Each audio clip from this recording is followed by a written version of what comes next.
Hello po. So, habang naglalakad kami sa Bayside, may nakita kaming iris photo. Wala akong idea dyan.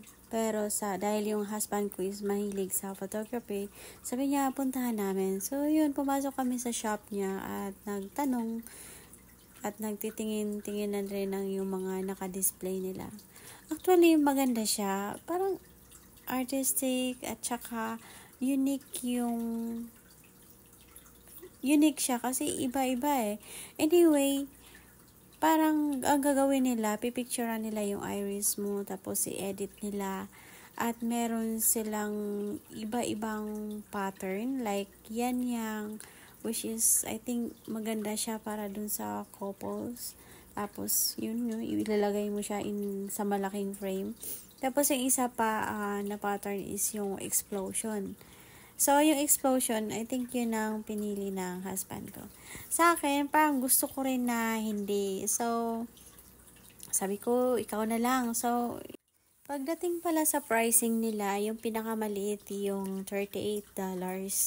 Tapos, so, pataas na yun. Depende kung gusto mo ng frame. At, syempre, kung malaki, mas mahal din. At saka, kung gusto mo ng digital copy, another additional yun. So, yun. So, hindi na kami kumuha ng digital, print na lang. So, tinanong din namin dyan kung anong paper ang gamit nila. Sabi nila daw yun, Epson. Actually, nagagandahan ako. Parang simpleng business lang siya, Tapos, I think ang mas mahalan dito yung gamit nila pang picture. Kasi yan, kunti lang yung personnel mo, yung staff. Tapos yung gamit, konti lang din. Paper, printer, tsaka yung machine na pang picture.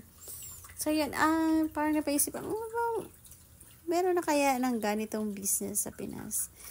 Which I think baka mahal din kung sakali na meron. Kaya samahan nyo kami, titingnan natin kung paano nila gagawin yung iris photo nila.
Patapos na yan, sabi niya after 30 minutes daw, pero bumalik kami siguro mga after 2 hours, tsaka nakita namin yung result. Ang ganda, unique siya.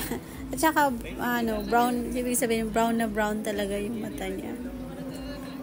Yun, sabi niya parang butterfly daw yung pattern. Yan lang. Bye-bye.